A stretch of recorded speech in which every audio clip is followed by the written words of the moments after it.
Is it his super strength, his ability to fly, or his laser vision?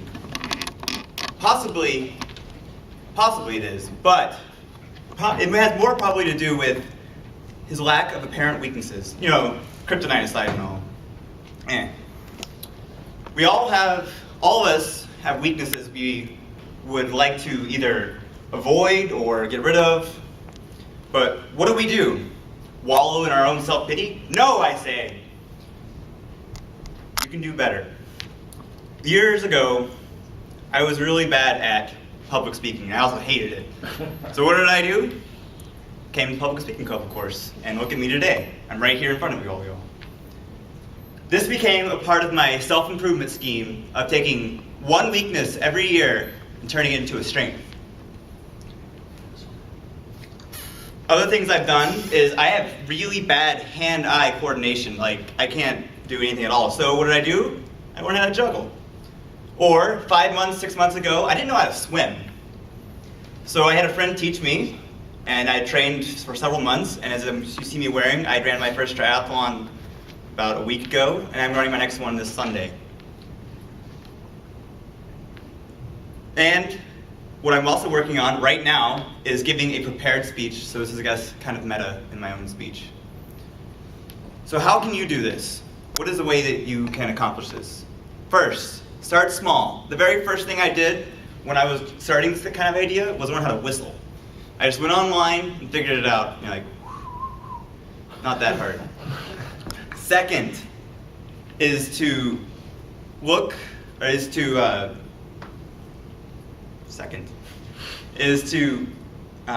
start small, or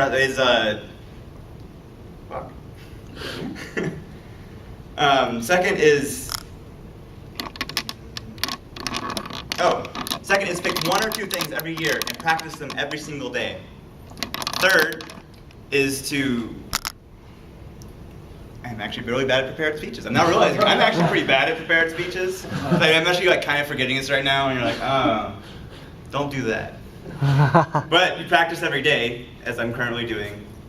Third would be to take take it slow, like I am currently doing, and working my way through it. And you're going to fail, like I'm currently doing, slightly. Fourth, and most importantly, is seek help. Go to a club, ask a friend. It's actually very easy and beneficial. So you can in the end, you can combine all these things and take your weaknesses and turn them into strengths. And you too can become super. Now you were about 2.5 minutes. Yeah. You had 5 ums. I think you knew where they were. You had 3 when you said second, second, second. And then you had 2 when you said third, third, third. Yeah. So. I just forgot what I was going to say there. So I would start with one of your strengths. As always, I would say all your verbal characteristics, and that your volume is booming. I would say you also had a very good speed of delivery and a good cadence, right? Some of the pauses seemed a bit unintentional, but you know, they were in there, so that's good. Just trying to get onto your points a little bit better. Better than fillers. Yeah. And to go off of that, I mean, I think all of us have, that we admire is when you come up, you're very similar to Miller's Grand Entrange. You start yelling when you're walking up there, so that catches our instant attention right away. So very strong introduction. So Nola, what were you gonna say? I was gonna say, when you forgot your content for a while and then you cracked some jokes, I think that was great. The second 2 times you forgot, you just put humor into it and feel that you remember what you wanted to say. So that was a good technique there. Yeah. Exactly. Great techniques is to pause and just think about what you're saying. Even though it might sound unnatural, it's better than cracking down or just saying, So that's good right there. Lamnek or Danielle, how would you say was Jeremiah's hand gestures? Were they varied? They were not the most varied. There was a lot of bird flapping, but it still had outside the body, inside the body, one hand, two hand, and it was super cool. And you did this thing, and you had different shapes. It was awesome. It was great. Yeah. One thing though that I did notice it's more of a visual distraction with their hand. You tend to do this. Whenever you use your right hand, you tend to swing your left like this. So be aware of that is a moment or a movement you're doing a lot. So try not to do that because it is distracting a little bit. So Okay. move right hand like this, left hand always just swings. Just be conscious of that.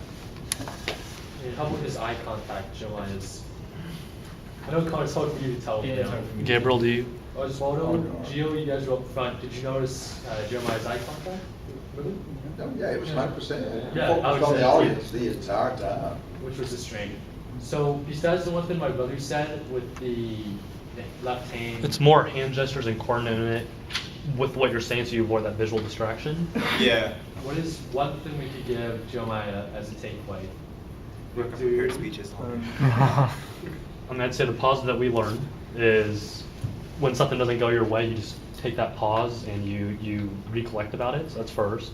Second is your volume characteristics. That's positive. But the thing I think to work on is, from my perspective, is more coordinating what you're saying with your movement. Yeah. Because you were kind of, I don't say dancing around there, but it seemed like it was a normal conversation, which is good, but it wasn't coordinated with what you're saying. So you're more salsa dancing. It's kind of, it was like a minute pacing. Exactly. It was a pacing. It was just like a, swinging and you're nice talking, just talking to people over here, and you're swinging over here and talking to people over here. So maybe coordinating that more with what you're saying, so you're walking with a purpose. Incidentally, one of the things I was like, I need to learn how to dance this year, and I did salsa. Good. So- Factor. One thing about prepared speeches, you can deliver them in several different kinds of forms. You can have a manuscript in front of you, or you could just come out in front of the audience and have a sort of extemporaneous speech that is not exactly impromptu, but you have your ideas in place. One thing that you want to make sure you do when you do a prepared speech is to try to memorize the beginning and the end, but just have the main points in your head throughout the speech. You don't have to remember word for word what you wanted to say, because that can be distracting in itself. I just forgot my second point. Oh, well. Prepared speeches can be difficult too. I just want to say content-wise, your self-improvement is super cool. Yeah, it's definitely been an interesting road. Juggling was the hardest thing. I really like the content as well. But one thing about the speech was that at the beginning, it didn't seem like you were being yourself. Mhm. You know what I mean? Like it felt almost like you were forcing. A lot of your actions and what you're saying felt forced. Like you wouldn't really say that if you were to like do an improv speech, you know. And I think I think it's common with prepared speeches, but there's something just to be aware of. You know, try to be as much of yourself as possible, because people can tell when you're not being yourself. Mhm. You just a characteristic that people tend to notice. So. Congruence, yeah. Being words, thoughts, actions aligned together. Makes sense. Cool. Well, this is my last meeting, so thank you all for, I'm graduating, so.